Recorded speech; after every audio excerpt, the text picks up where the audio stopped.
Welcome, everybody, to episode 15 of the Year of Love podcast. I'm your host, Alison Woo. Well, last week we celebrated Easter, Passover, and Ramadan, and we're entering into a whole new phase. And so I thought it was the perfect time to bring back our noted astrologer, Elisabeth Grace, who is our weekly resident astrologer, telling us with the weather forecast what's happening. But Elisabeth, so much is happening. We really felt like we really needed to dive in deep this week. That's right. Give us a sense. Last time we spoke with you, 4 months into it. Mm-hmm. What's it all about? What's happening? What's it all about? Well, what's it all about is that next week we have turning points happening. We have, let's start with let's start by talking about Pluto. We'll start with that. We'll start with Pluto first. Pluto, in the language of astrology, refers to power and resources. And that means energy resources, things from underground, like oil and coal and plutonium. Okay, power of all kind, but also corporate power and human power, executive power. It refers to extremes. So Pluto, all the planets right now, since February, March, and all of this month have all been moving direct. They've all been moving forward. Nothing is retrograde, no Mercury retrograde, none of this stuff. Okay. And because of their position with respect to the sun, some of the big planets have been traveling close to the sun from our perspective on planet Earth. And when that happens, the planets are moving faster relative to the speed of Earth as it travels through the cosmos.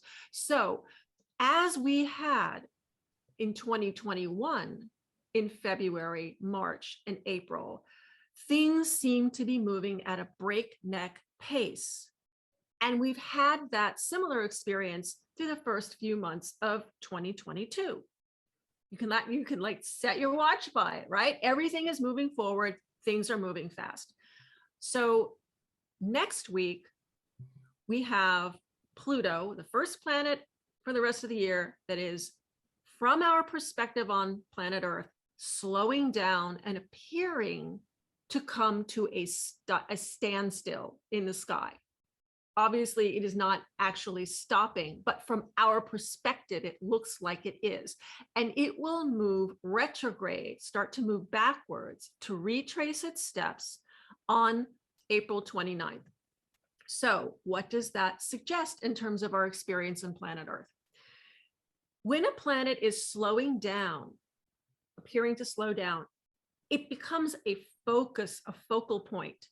It's like somebody leaning on their car horn, blaring for attention in the symbolic language of astrology, whatever is related to that planet.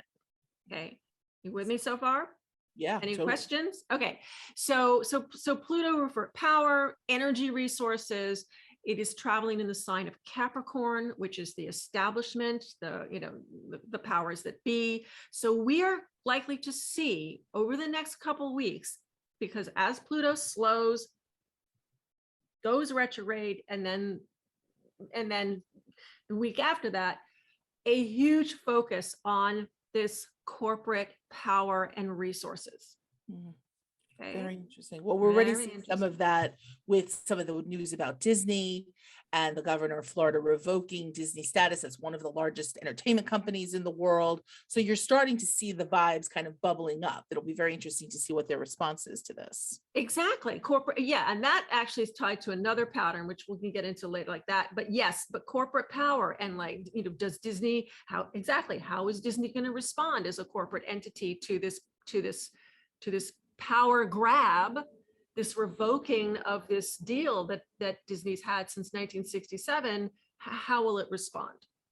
Interesting. You also see Elon Musk making a big play for Twitter. Like there's a lot of corporate news in the headlines. Exactly. So part of that, I'm going to just one minor tangent. Part of how corporations are becoming more they're becoming more, we're seeing more and more how corporations can become agents of humanitarian efforts. Sure. That's tied to a pattern that we had in December of 2020, which set the tone for the next 200 years, where we see that, number one, the people who are going to be writing the history books are the people who control the airwaves and the information and mindsets. We talked about that, I think, in our first talk, compared to how for the past 200 years, it was the people who controlled the earth and could mine the earth. So there's the shift of elements from earth to air. So Elon Musk going in there going, I want to control this information network because I know if I can control the information flow, I win. Right. Same with Florida. You mentioned Florida going in. We're not going to have those textbooks. We don't want those textbooks. We want the other textbook because then we can control how people think. Very interesting. I know. Mm-hmm. And then the whole thing with corporations. So this is sort of it's an Aquarian thing, because the pattern that set the tone for this at the end of December was a Jupiter-Saturn conjunction in Aquarius that made national news. This was a really big deal. Even the mainstream media was talking about this. Every 20 years, these two planets come together. You look up in the sky and you see this big giant star, and it was even bigger than usual because of the position, how close it was to Earth. This made mainstream news, and it's a game changer. In Aquarius, how can corporations, because Jupiter, Saturn together is business, it's a business cycle. Mm-hmm. In Aquarius, corporations have an opportunity to become more humanitarian in their operation, which includes getting unionized, like it or not. As Amazon did, and as we're seeing even with this response now with companies in Ukraine and doing business with Russia, like we're seeing how a lot of companies are also even sponsoring their employees to go on the front lines and help those who are in biggest need. So there is a huge movement around this. Yeah. Yeah, and it's amazing to be an astrologer and see these potentials several years ago, and then wow, look at this happen. Incredible. You don't know what the context. The planetary movement seems like it sets the context, and it's up to us humans to really in the moment decide how we're going to behave and respond. Yeah, we get to decide. Do we want to be Elon Musk? Is that how we want to do it, or do we want to be the companies that said, you know what, we're pulling out of Russia because our values have shifted. We're not, the profit margin there is not worth it because humanity is at stake. Incredible. So yeah. In addition, Elisabeth, to Pluto, Mm-hmm. there's also a series of eclipses. And this is what has been kind of twittering about and really buzzing about. I just know from my own life, anytime there's an eclipse, something major happens. Someone comes in, someone comes out of my life. Can you give us a perspective on what we can expect with this upcoming eclipse? I can. So eclipses usually work in pairs. Sometimes there's a series of 3, but they work in pairs. And eclipses only happen on a new moon or a full moon. Okay. So the one we have coming up on April 30th is the first eclipse of 2022, and it is a new moon, which means it is a solar eclipse. And what that is I don't want to get into the technical astronomy of it because I know it, but I don't want to get into it. So let me just keep it simple and tell you guys can go to the nasa.gov and look at the mechanics of the eclipse. Let me tell you how astrologers interpret this darkening of the light, which could be a partial or total. So a solar eclipse represents an interruption in the flow of light from the sun to the earth. Okay, so and one image I give, if you're old enough to remember the children's story, Make Way for Ducklings, there's this kindly police officer who is holding up his hand like this to stop the flow of traffic. So Mr. and Mrs. Mallet and all their little cute ducklings can cross over into the garden and live happily ever after. But he's stopping this flow of traffic, like you're stopping the flow of light that's coming in, the energy beams. And as you stop that flow, it allows for the passage of this nascent thing that's happening right there. You know, if you look, you couldn't quite see it because there's no light from the moon. The moon is dark. So this stopping creates a bottleneck of energy because the interruption in flow. And how it works is, and I especially see this in mundane affairs, and then yes, obviously in personal affairs, there is this bottleneck of seed planting potential wherever this thing falls in a horoscope. If it's sitting on a personal planet, like for example, Willie Nelson. Okay, Willie Nelson was born on April 30th. So he's going to be personally affected by this upcoming eclipse. I'm not looking at his horoscope now, so I can't tell you where and what the deal is, but he's somebody to watch when this eclipse is activated in the coming months. So let me explain how that works. You have this seed planting point, and the planets keep moving around after, they keep moving after the eclipse. When a planet comes into contact with the point of that eclipse, it releases the bottleneck. Remember, I said the energy is bottlenecked. So you have a planet like Mars, especially Mars or Jupiter, which Mars is action oriented, makes stuff, needs to do something. Jupiter is expansive. So Mars comes around and connects with that eclipsed point, and you have a release, a sudden release. And so it was interesting how you were saying people come into my life, they are taken out. Exactly. It's like they come into your life the way a genie is let out of the bottle, and you can't put them back. You have to deal with it. Or boom, curtain falls, that's it, and scene. Wow, very dramatic. So is the key thing for those who are listening to find out from an astrologer or by looking at their chart where the eclipse will fall in their chart? Absolutely. Absolutely. I do that with people all the time, just to find, and I get the most amazing feedback. I've been doing this thing with my clients to, I will do a little mini eclipse written special. And I always ask them, because I'm not a psychic, obviously, I will tell them, this is where the seeds are being planted now. These are the dates when this thing is going to be triggered. Let me know what happens. And because eclipses happen in cycles, okay, if you've been on the planet for 18 years or more, you have experienced whatever it is, you've experienced this particular eclipse 18 years ago. So I will say, look back to that period of time in your life, get a sense of what was going on, what was taken away, what was accelerated. This will inform your perspective of how to manage expectations this next time around. Wow. Okay. And is there a period of time, like was it 30, 60 or 90 days hence? Like how far in the future do they need to look to see where the seeds might sprout? So what they need their astrologer to tell them when the eclipse is going to be activated. Okay, got it. But you said now that they work in pairs, so we have a second eclipse coming in May. Yes. What do we look to for that? Okay, so the next eclipse we have will be on May. I want to make sure I don't make this up. It's going to be May 19th. Pretty sure. I want to make sure I'm not making this up. No, I told you I have had to check. May 16th. Okay, so May 16th, we're going to have a lunar eclipse. All right. On the full, which only happens on the full moon.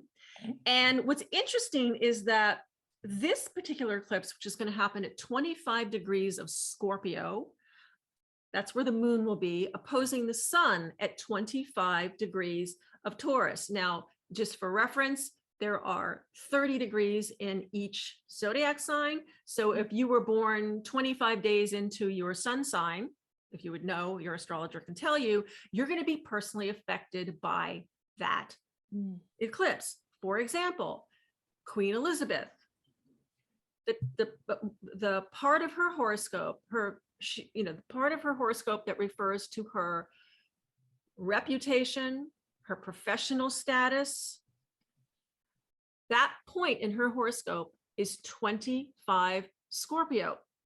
So this eclipse is going to be at the top of her horoscope. Okay.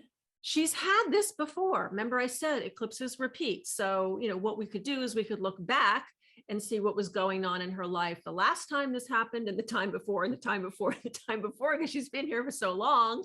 But we could get clues as to what might be, what genie might come out of the bottle, or what curtain might fall in an accelerated process. Eclipses move things forward in a rush of action. For example, in mundane affairs, meaning tracking world events, eclipses were really useful in tracking the explosion of COVID in 2020. Wow. Yeah. There was an eclipse around this. I don't remember the exact date. There was an eclipse. I think it was around the solstice in 2019. Mm-hmm. It was activated once in the third week in February. It was activated, and then there were, so the two pairs, there was one in December, and then there was another eclipse on January 10th, which was a lunar eclipse of 2020. Activated the third week in February, and then again around March 16th of 2020. When things blew up. So I not being psychic, but still looking at the potential seeds that were in that eclipse, could tell my readers, hey, there's going to be a blow up, whatever this is, there is going to be a blow up, probably with control issues because of what was in that. It was a massive seizure of control for some reason on those dates. And March 16th, thereabouts, that coincided with the global lockdown in the United States. Yes, absolutely. And Italy was going through its thing the third week in February. We could see what was going on. Exactly. So this may portend to just keep your eyes open, right, on those dates and around the eclipses to see what actually could happen. I mean, we've seen a lot with, open mask policies closed in different cities. Philadelphia opened, closed. Los Angeles just opened. I mean, this is very much in the headlines right now as we see. So very interesting about the Queen. Obviously, her birthday was on the 21st this week. The Jubilee is coming up June 2nd through the 6th is when it will be celebrated. It will be a bank holiday in the UK. It's going to be an interesting time. She's obviously in the news quite a bit. Yep. Certainly we're going to have to keep an eye on just what's happening with her. I mean, certainly her and her family have made a lot of news, especially Harry in the last week. Yes, exactly. Yes. And the astrology of families is a fascinating topic because when you take the horoscopes of the family members and you look at them all, you're looking at astro DNA. Say more about that. What do you mean? So what I mean by that is that, if I'm doing a horoscope for a child and I'm looking at mom and I'm looking at dad and I'm looking at baby is going to clearly have patterns that are right there in dad's horoscope, right there in mom's horoscope. And there's similar pressure points in a family's horoscope that are so that things happen and it affects the whole family. So for example, the Queen has she was born on the first day of the sun in Taurus, which corresponds to 0 degrees, the first day of Taurus. Okay. Her son, Charles, I'm going to just give me 1 sec just to look at it because I didn't print it out, but I have it here on my screen. Her son, Charles, has something in his horoscope, his moon, which is a very important point in the horoscope, how he needs, his moon is at 0 degrees of Taurus, sitting right on top of the Queen's. Okay. And then we look at Prince William, and Prince William, so what corresponds to Prince William is he has his Jupiter and his midheaven at 0 and 2 degrees of Scorpio, which make contact with his father and his grandmother. That 0 Scorpio is on the same plane of action as something that's 0 Taurus. And then let's see, how does Harry work into this?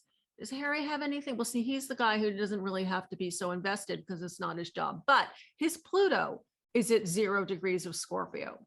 All right, so so you see, so everybody in the royal, in these 4 people all have something that anytime there is going to be a planet moving around now at 0 degrees of Taurus or Leo or Scorpio or Aquarius, all on the same plane in the way we look at things, they're going to be affected. So your listeners may remember about a month ago when at the beginning of March, where there were Venus and Mars were at 0 degrees of Aquarius. And I told your listeners, there's likely to be some kind of provocative thing that happens right after that week that all of the family is going to have to deal with. Because they're public figures, we usually find out what's going on. I mean, there's some personal stuff that we don't, but usually we hear what's going on. And what had happened is that Prince William had said something. So he made some comment about the war in Ukraine and comparing it to what was going on in Europe and how it had affected Europe. I don't remember exactly what it was, but what he said, it caused a kerfuffle it was not a good public relations thing. And they had to walk it back and deal with this crisis. That's how it was described in the news. You definitely see the patterns. It's fascinating just to think about your own family and like what are the points that within your own families. And of course, you can consult your local resident astrologer to really find out how your family all fits together, because I think that becomes a very, very interesting pattern, right? You start to see not only the family patterns, there's always that thing of like genetics versus living with people, how you create patterns, but imagine the astrological impact overlaid on top of that. You really start to learn a lot about yourself and family dynamics. Yeah, you learn about issues that the family has all come together to work on. Like if you see, like maybe the family, everybody in the family has a really strong thing with maybe, Neptune, which in the language of astrology can be creativity, artistry. It also can be spirituality. It also could be alcohol and drugs. So you might find out this family, this is an issue in this family. One of those things could be an issue that everybody has to deal with it. Very interesting. Yes, we've certainly seen families like that, whether it's been Robert Downey Jr. or Drew Barrymore, who've talked about how some of these patterns have actually continued throughout theirs. So before we wrap up, just get a sense of, sounds like with this planetary movement of the eclipses and Pluto going retrograde, can we expect things to get faster, or things are definitely now on the slower pace and things are slowing down? What do you think is? So what's going on is that, okay, so things are going to move into a period of review in May because Mercury is turning retrograde. Okay, so it's going to be the second one we've had this year. So the month of May will be going back over what we've accomplished for the first 3 months. In February, March, and April, we will now have a chance to retrace our steps, work out the bugs in the system, and probably a lot of stuff that's been hidden is going to come to light. These eclipses, I'll just give you quick dates on when they're going to be activated. Anybody listening, you can write it in your calendar and see if what I said makes any sense at all. So this eclipse which is also a new moon, which was a wonderful new moon. I'll talk more about that next week. The eclipse on the 30th will be activated by Mars on July 21st. Make a note in your calendar. See if something pops out of a bottle that can't be put back. And the one on the May 16th is activated on one activation point. There will be others. One activation point is August 11th. So those dates, we'll be watching for a bottleneck released. Expansion, the pop. Well, as ever, always fascinating, incredible to hear. definitely anybody interested in understanding how the planets affect the headlines, you should tune in and sign up for Elisabeth's amazing newsletter. Elisabeth, where can they go get that newsletter, sign up for it, and learn more about what you do? You can go to my website, elisabethgrace.com, and that's Elisabeth with an S, not a Z. I am not the Canadian romance novelist. I'm the one that owns the .com website, elisabethgrace.com, and you can sign up and get my forecast there and any other way that I can help you understand.